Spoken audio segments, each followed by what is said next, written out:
Oh, beautiful.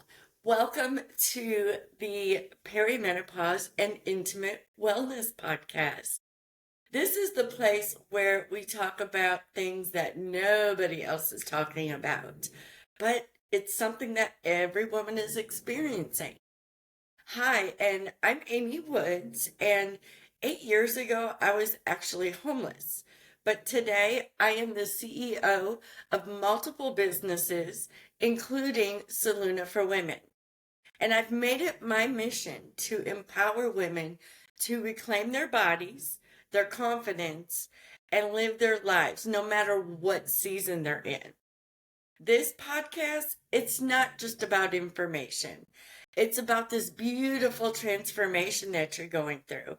It's about real conversations, real stories, and real solutions for the changes your body is going through right now. And here's the thing, you don't have to go through this alone. You can, but you don't have to. So when you subscribe to this podcast, you're not just hitting a button. You're joining a community of women who are also choosing themselves every single day. Women who are done staying silent about perimenopause, intimate wellness, and everything in between with it. Women who are ready to feel empowered and supported and seen. Subscribing is free. It takes 2 seconds and it helps us build this community together. Every time you subscribe, you're telling other women, hey, you're not alone in this. And you're not going crazy. Everything you're experiencing is real. Okay? So you're helping us actually reach more women who need to hear these conversations. You're becoming a part of something life-changing for you and for them. So if you're ready to stop feeling stuck, confused, and like your body has taken on a life of its own and is betraying you, if you're ready to step into this next chapter with clarity and confidence and a whole lot of support, hit that subscribe button right now because you deserve to feel like you again. And we're going to figure this out together. So let's go dive in.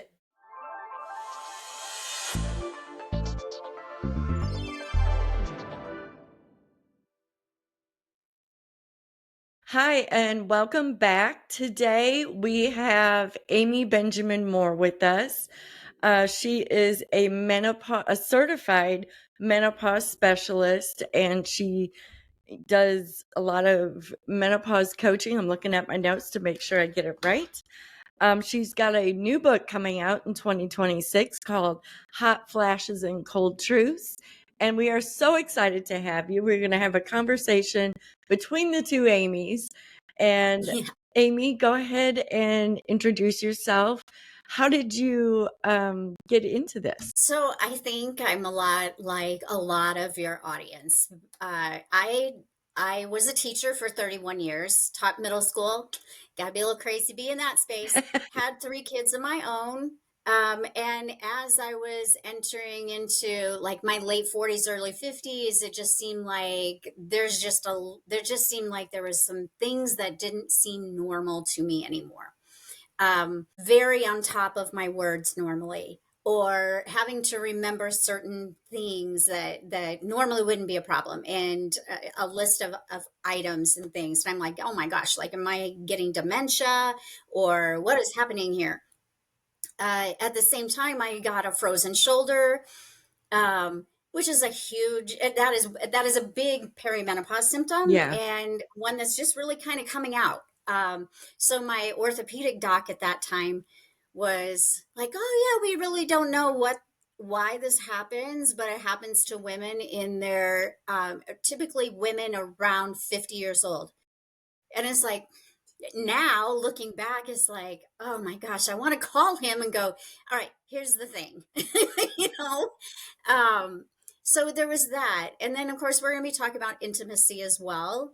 But it just, I felt like if I didn't know these things, and I knew that my family never talked about it, my mom didn't talk about it, I can probably pinpoint when she was whew, the rage little bit for my mom was definitely a thing. And so I figure out looking back that that's probably what that was. Yeah. Um, but no, nobody talks about it. And I'm like, well, I work with a population of employees that are 75 to 80% women, that 2/3 of them will be in the perimenopause space Right. in their career. Right. And it's like this, if I'm having this much trouble, and I love doing research, and I know that sounds ridiculous for some people, but I do like researching. I want to figure things out. I'm always into, I was into, for my job, attending, professional development opportunities and bringing them back to the classroom. So why wouldn't I do that for myself as well? Right. Yeah. And in that, I'm like, you know what? I can be a voice, and I am retiring. So I feel like this could be my second coming of teaching, just with adults, and try to help them recognize, help them be more prepared, Yeah. and just understanding that stuff is happening. Yeah, definitely. I So can't that's rel kind of how I got started. I can't relate with the frozen shoulder, but I get frozen hips, like the top of my hips freeze up and it goes down into my joints to where like it takes me a good 5 minutes to be able to maneuver. And I didn't understand what it was. And until I found a doctor, because I've had crazy symptoms. Um, I've been on the extreme side of all the symptoms, like from having iron infusions to passing out from panic attacks to like I've had it all. And it took me 8 years and 8 doctors to find somebody to say, you've been in perimenopause. And my mom, she was into, Same number of doctors, by the way, yeah, including two this year. yes, This year. yes, And ugh, I know. yes. And my mom, she was forced into menopause. She, back when our moms were younger, if they had these issues, it was give them a hysterectomy instead Mhm. of treating what was happening. And, she was forced in and she went into the rage thing. And, with our family history, the estrogen was a no, absolutely not. So, but they didn't discuss that, and the studies back then were really messed up about, how estrogen actually worked and the type they were using. That was Exactly. that, Which, can we just reiterate that the FDA has removed the black yes, box labeling, yes, and it all stemmed back to that WHI study that you're referring to, yes, where the study was women not in their 40s and not in perimenopause. The majority of the women were over 60, and I'm 60. That doesn't mean, hey, we do matter, but for perimenopause, yeah, no. And when you get to 60, you're naturally going to be more susceptible to, because of aging, breast cancer, yes. or the things. And they took it as a huge red flag at that time for a very small amount of people that actually affected. I And it even was just so blown out of proportion. I had even read that some of the tests were tested on men, not on women. Now, I mean, that could be. I don't They didn't know if, start testing us until the 90s. So yeah. we're. Yeah, So because I think the study that I had saw, because I'm a huge nerd too, and I attract my fellow nerds, and I love research, and I dig into the. No, I don't want surface level knowledge. I want to know what's. But I think the study was back in the 60s or 70s that they actually did that on men, and of course they develop breast cancer. I mean, you're adding estrogen. heard that one. Haven't heard that one, but women are complicated. They didn't want to mess with you can't have a control group of women whose hormones are fluctuating, because they can't figure out what is the baseline. Exactly. So that's Yeah. why we're so complicated. But we've got to figure it out, because we do matter. Yes, Yes. definitely. And Yes. I'm so thankful that more people are starting to talk about this. And I wanted to ask you, and it's something that I ask all my guests, why is this important to you? And one of the things that you say is that menopause shouldn't be whispered about. It should be owned. Can you talk about those two things real quick? And then we'll move on. Again, I I've been just even with my own daughters. I have three kids. My son is very well informed, by the way. My children are all well informed, but I've always had those open conversations with them that never happened when I was a kid. Yeah. Or, you know, again, I'm not alone in that. But is it fair to keep everybody in the dark? And I feel like our generation are ones that are like, no, we're going to own this. We're moving ahead. We're going to get help. And this isn't going to be a thing anymore. It's going to be a normal as it is. Yeah. Every single woman, if you're lucky enough to be alive, you will go through menopause. Right. Why would we not talk about it? So I really kind of have said it's kind of like I'm trying to help with the revolution. Yeah. Because and it is, and I've been fortunate to meet some of the women in the spaces that are really doing the good work. So I feel I'm on the fringe, but I feel like I'm making the difference in smaller groups. Yes, definitely. Yeah. Hi, I hope you're enjoying the episode that you're watching. If you could really quick, hit the button and subscribe to this channel. The way that we grow and reach a wider audience around this very important topic is through you. It's absolutely free to do. You're under no other obligation. Just hit the subscribe button, and we thank you for helping us grow our community. Thanks. Yes. So we were talking a little bit before about, we're going to kind of switch gears out of the technical and get more a little bit into, there's not much talked about when it comes to menopause and intimacy. And I've noticed from being in other groups and talking to other women that there's still a stigma about older, as we age and middle-aged women, we're supposed to not want to have intimacy or sex. And it's like, oh, I just don't want to. It's normal part of being a woman. And it's really not. And it's really not a healthy thing. But I also know a lot of it has to do with communication. And what are your thoughts on, how we can open up that communication with our partners, with men, without making them feel defensive like they're doing something wrong? Because I think we also forget men are going through their own changes too. So can you talk Yeah, a little and I'm bit going to about back that? up just a little bit with it and say that, the taboo again, not only menopause, but our sexuality, when when you're able to get that support and help, and you're able to turn the corner from the perimenopause symptoms and having some relief, we can be very uh, this is a good time of our life. I'm just Yeah. going to say Yeah. it's a good time. Like, if there's not pain and there's not the things that have to do with perimenopause, it's a good time. You're going to be entering the time. There are no kids at home anymore. There's going to be, like, you can go on your date nights and it can be fabulous. So, but we got to take care of things to get there.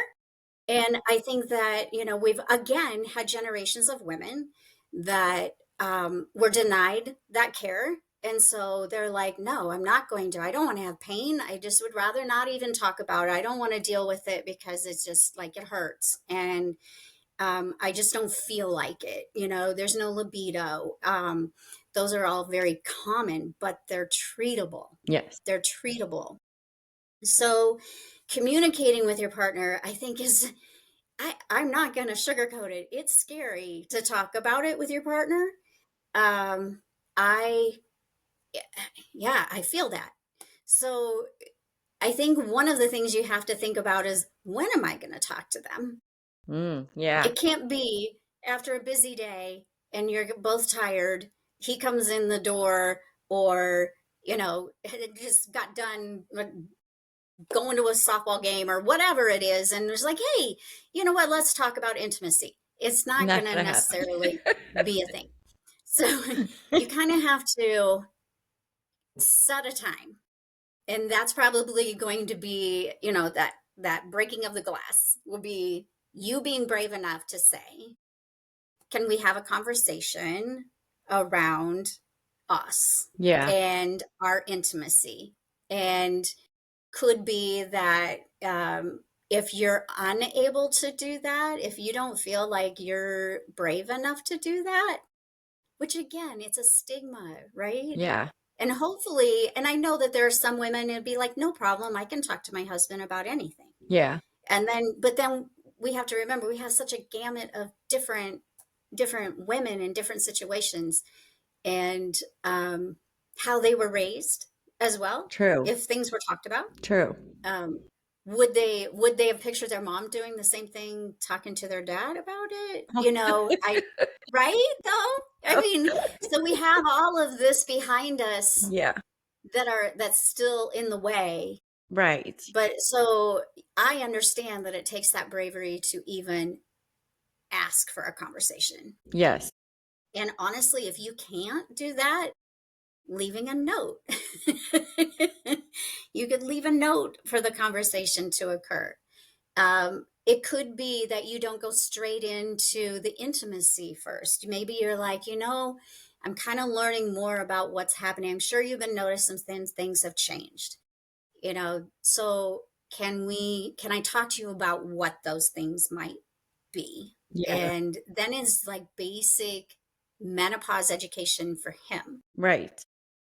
to kind of start out with. It doesn't mean you have to be really sciencey. And I have tools for you. I'm sure you're aware of some tools that could be used to help provide. And that's one thing I do for most of my audience is just, what is this and what can I do about it? And what are the phases? What are the hormones that are involved? Right. I'm 100% going to tell you that men don't know. No. No. Gosh, our And doctors don't even know. right. Yeah. They're just And now I was, learning. So it's like, I, yeah, I was yeah. reading or listening this morning to a podcast that was talking about that. And again, 7% of our doctors know what to do. Yeah. Yeah. They 7.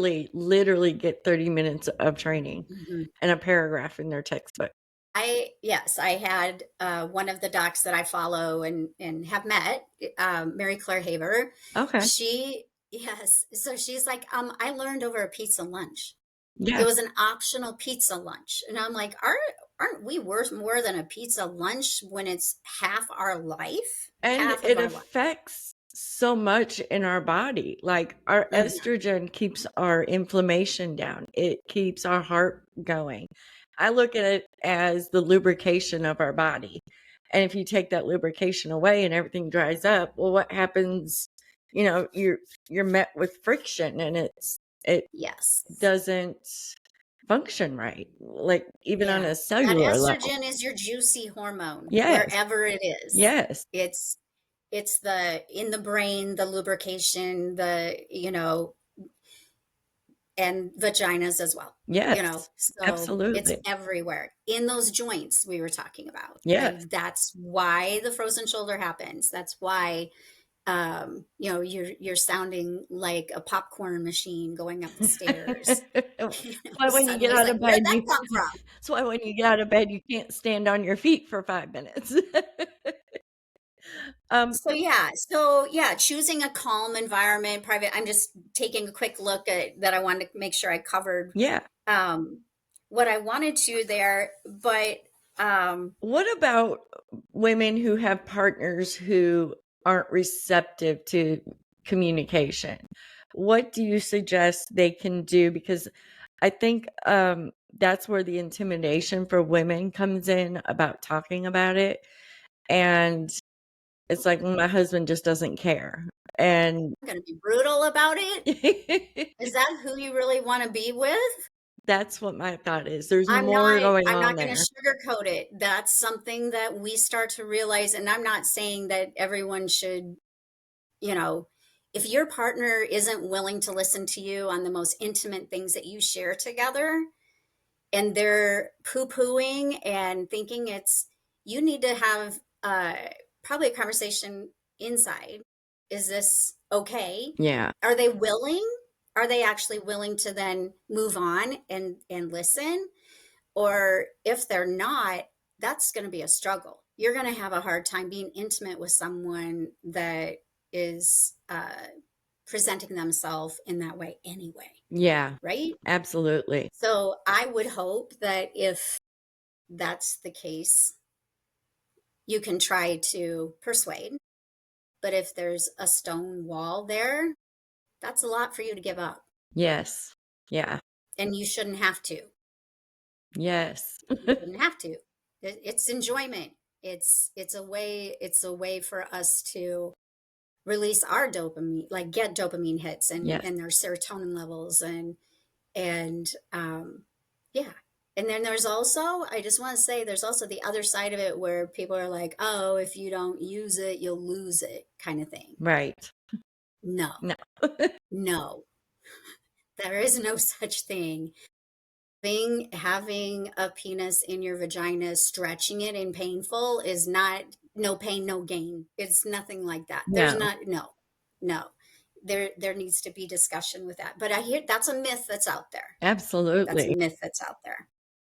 Yeah. So I wouldn't. yeah, you have to be honest what you're going through with them and explain that it's not a reflection of how you feel about them, because men do. Obviously, intimacy for them, the act is very much their main intimacy um, component, right? Yes. So if you're not wanting to, or you're backing off because it's painful, you have to really, you do have to stroke the ego a little bit, basically saying, hey, it isn't, this is totally a pain feeling. It's not you. It's something I need to have help with. Yes. Um, and they have to be understanding about I that. find too that once you start that conversation and say, hey, I might need a little bit more time, a little bit Right. more warming up, a little Right. bit more, playtime. I Mm-hmm. don't know very many men that would say no, to that. So, especially if they're wanting to be with you and they're wanting Mm-hmm. to connect with you, because men do, they connect to be emotional with our partner. And women, we have to Yeah. be emotional to connect with our partner in that way. It may not look the same as it did earlier, Right. but, and we have to understand too that just penetration, 80% of us, that's not how we can achieve an orgasm either. Exactly. So there has to be a little bit of play. Yes. And I would Yeah. also say too, I think there's like once you open up that communication level, you're going to find that he's trying to overcome his own things too. And when men, like me and my husband are very open and we're very talkative about this kind of stuff. We're not really shy about it. Um, but I asked him because I wanted a men's perspective of like, what do you think about this? And Hmm. women are like, some other women are like, they always want it. And my husband says at this time frame, they do that to prove they're still vital because they want to Yes. fix it, because they don't want it. They don't know how to solve it other than that. So their constant pursuit towards you isn't that they're trying to be selfish. They just don't know any other Staying way. relevant. Yeah. They don't know any other way. Hi, we've just started this new product called Saluna for Women, and I want to give you a chance to get in on it today. Right now, at the time of recording this, we are offering a founding members discount at 40% off. Right now, you can get your hands on this amazing new product for $27, plus receive 20% off all Saluna for Women products from here on out for life. So, how amazing of a deal is that? So, what is Saluna for Women? Saluna for Women is a dual applicant lubrication product. What that means is you can use it for lubrication during your intimate moments, and you can also apply it to your vaginal area on a daily basis. The products inside are all natural, promote healing, promote your natural body's ability to create moisture, and it helps with vaginal tearing, itchiness, vaginal dryness, and painful sex. So we want you to have the opportunity to get your hands on this today. After the founding members discount is over with, it will be offered on a subscription basis or as a one-time product purchase. So keep your eye out for when that shifts over. But right now you can get in on it as a pre-sale and have it in your hands by the very beginning of the year. So click the button, saloonaforwomen.com, and it will take you to the founding members page to where you can read all about it and find out more about this amazing new product. And we will talk to you soon. How do you, like, when it comes to the phases of our bodies, because I'm still in perimenopause, I haven't reached full menopause. How does the phases of what we're going through in perimenopause leading up to postmenopause affect our intimacy? And what are some of your suggestions on how we can better care for ourselves in that area? So yes, you're obviously the fluctuations are big between our estrogen levels going up and down, our progesterone levels going up and down depending on where the cycle is. Are they it's still trying to send those eggs down, and if there's not enough, if there's very little there, our FSH number, that's a number that a lot of people look at. Um, the higher it is, the more likely you are in menopause. So looking at those, and obviously, yes, blood work is good to know, like have a baseline, but know that they can fluctuate a lot, and that's the conversation out there, whether you should have blood work or not, and all of that. I feel like, from in my opinion, it's a great baseline, and then once you're in menopause, menopause is Yeah. one day. So that 12 months when you haven't had a cycle, and it breaks my heart when I have women tell me I was like 8.5 months with no No. period, and then it comes and I'm like, I am so sorry, but yeah, you're starting over. um, but once you reach that day, that marker, then you're in postmenopause the rest of your life. Menopause doesn't just end because you hit that magical day. And I think that's a myth out there as well, because that's when your estrogen actually takes the big deep dive. Oh, great. So there's yes. So you're in the, like, the mood I'm swings and all this everywhere. stuff is both of them, because progesterone and estrogen should be doing like a perfect little dance together.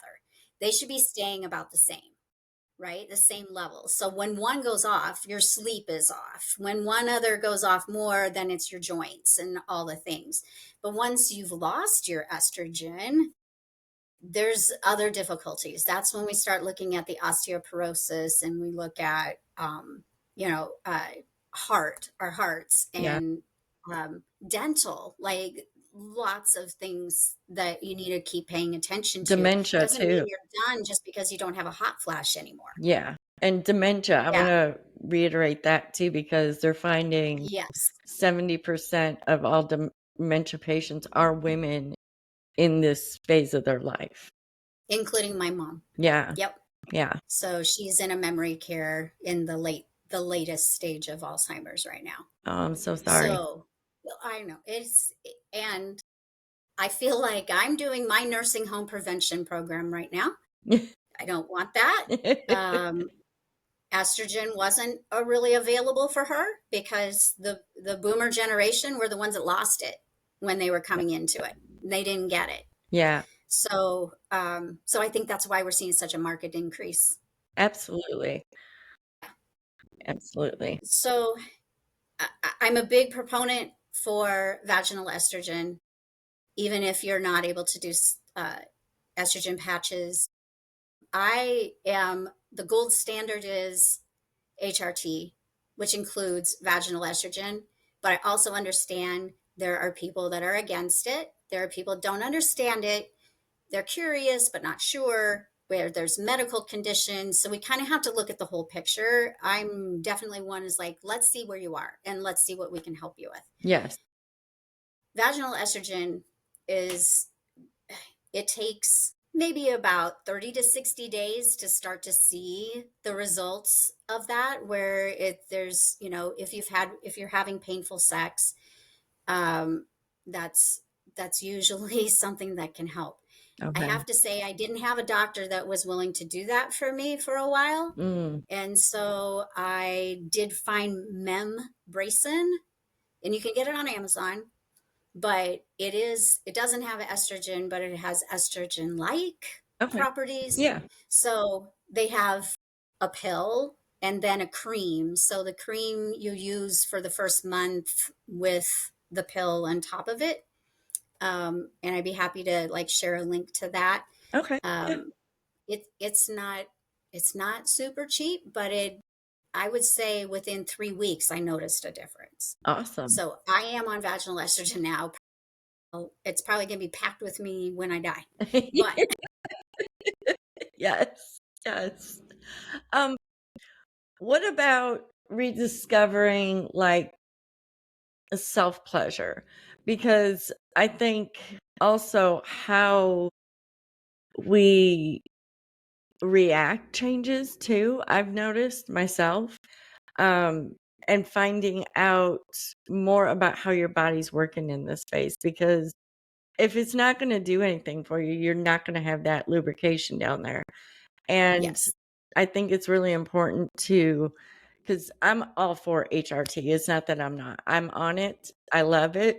It's changed my life like within I three just like to months. speak to, so many, there's just so Yeah. many But I different also opinions. think the women that are more want the more natural approach. How, what ways can they find, what am I trying to say here? They're, Well, I'm gonna say that membrane of it was a good, if something like that, like you have to be using lubricants and moisturizers, yes, and don't use anything that has tingle or warming or anything like that. And uh, Good Love is one that I recommend, yes, um, that for a lubricant, because again, you've got to, the friction is what hurts.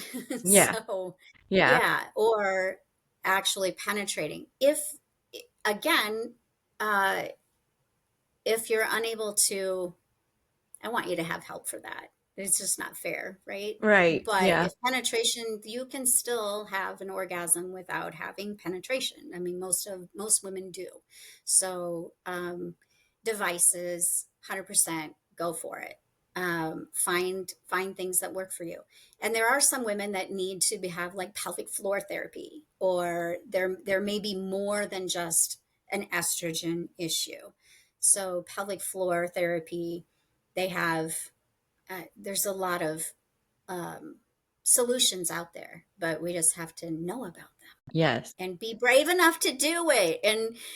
And don't be gaslit when you get there. Like, you have a mission when you're there, and you're not going to accept no. right. Like, it's like, oh my gosh, they're a doctor and I can't. No, you can't do that I was anymore. just going to ask you how can women advocate more for themselves in this, with as this becomes more and more important to the medical field, it's still a lot of gaslighting doctors. Mm-hmm. And, they label you as a whiny woman, and they Mm-hmm. just say you're fine, you have anxiety, you have depression, is your home life okay? I've been asked all of that.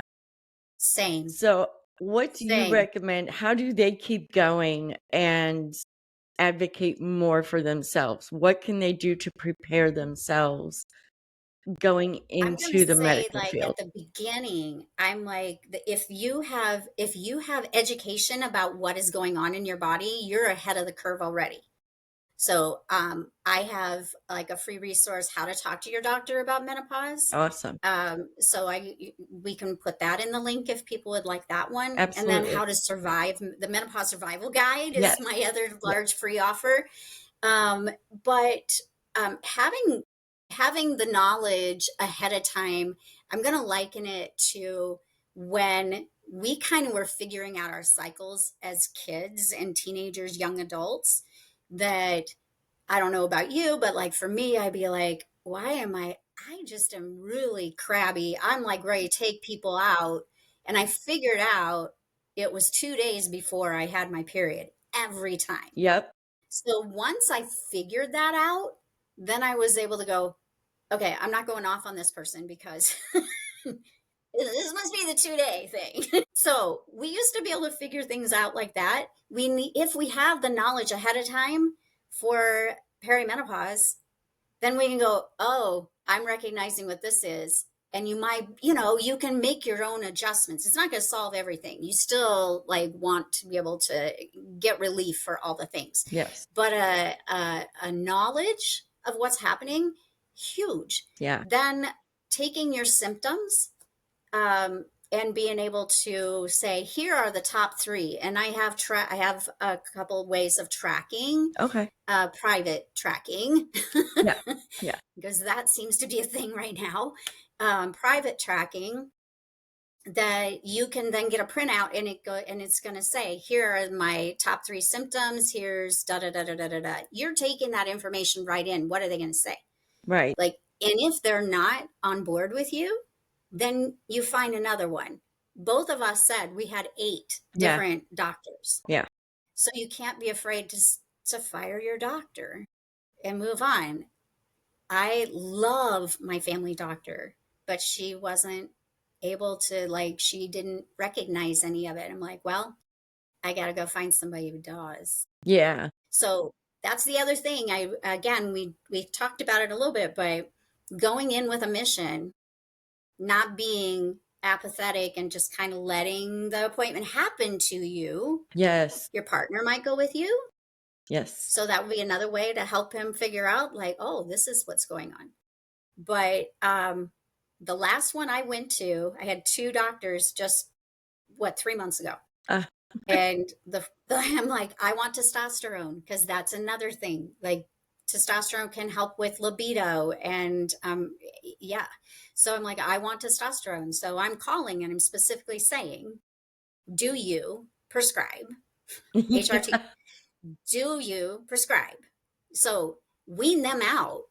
Yes. Don't waste your time. Yes. And then when you get to the appointment, I'm like, man, I wish I would have done this at the beginning. At the appointment, I'm like, okay, so I'm going to clarify that I am here for this, this, and this. Yeah. Are you able to help me? It's a 10-minute appointment. They don't have time. They don't Right. have time to train you and figure you out. You need to be the one that's like, here's what's happening. Here's what I want. Can you do it? Yeah. And if they can't, move on.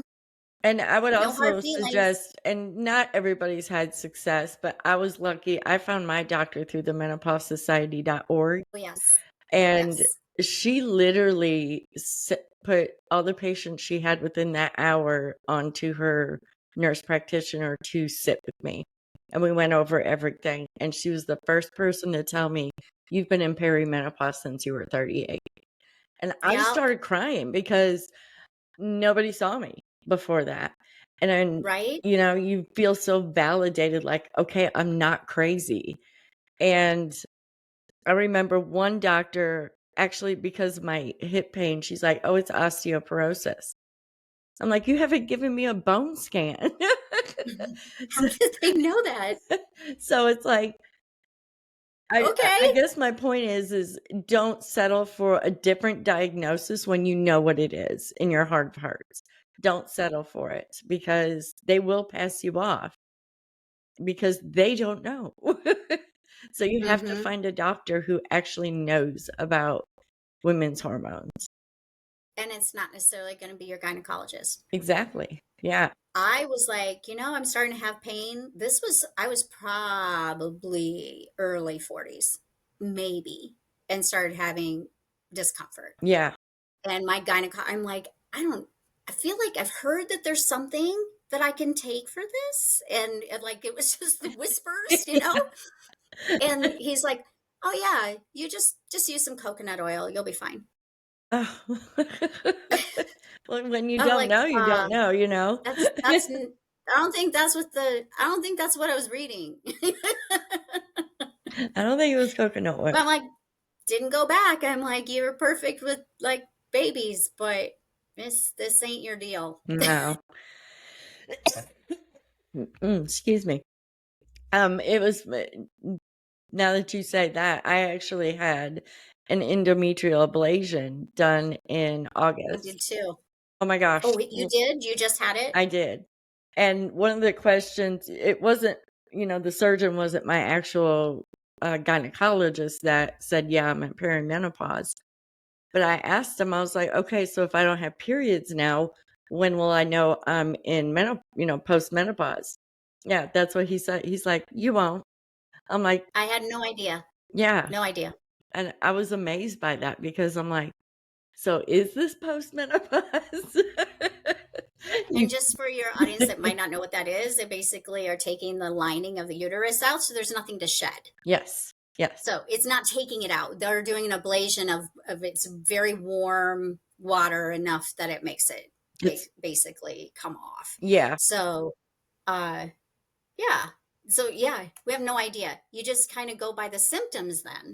Okay. Like Yeah. trying to figure out, okay, well, these are okay, this is really hyping up. And then, you know, I believe 38, that's not atypical. No. And I think people just assumed it's just a woman in her 50s problem, but it starts way before you Way even before. understand it's starting. And it all depends on how many eggs you had when you were born and how Yeah. many are left. So if you don't have a lot of eggs, you're going to go into it earlier. If you have more, or, it can be later. Right. So, yeah. But I feel like I have a general idea, but I'm not that upset that I don't have a birthday for my period done. Celebrate every day anyway. But if you do out there, have a party. Yes. You should Yes. have a party. Have a We're siesta. going to make that a trend. Yes. No more gender reveal parties. We're all having menopause date Yes. parties. I so wanted to do Yes. that. Is there anything today, Amy, that we did not discuss that you would like to discuss? I don't think so. Reach out if you're needing support. Like Amy was saying too, like if you're trying to find a doctor, the NAMS website has a physician finder that is pretty. I help women all the time try to help find their doctors. And I've got a couple other areas I can kind of look at too, to help find a doctor. Okay. It matters. It does. That part matters so much when you're already stressed and you're not wanting to waste your time. Yes. Well, Amy, thank you so much for Yeah. coming on today. I really enjoyed our conversation. Everybody who's watching, please subscribe and go follow Amy and get her book when it comes out. She will have a few resources within the description for you to use, and we will see you soon. Thank you so much. Thank you.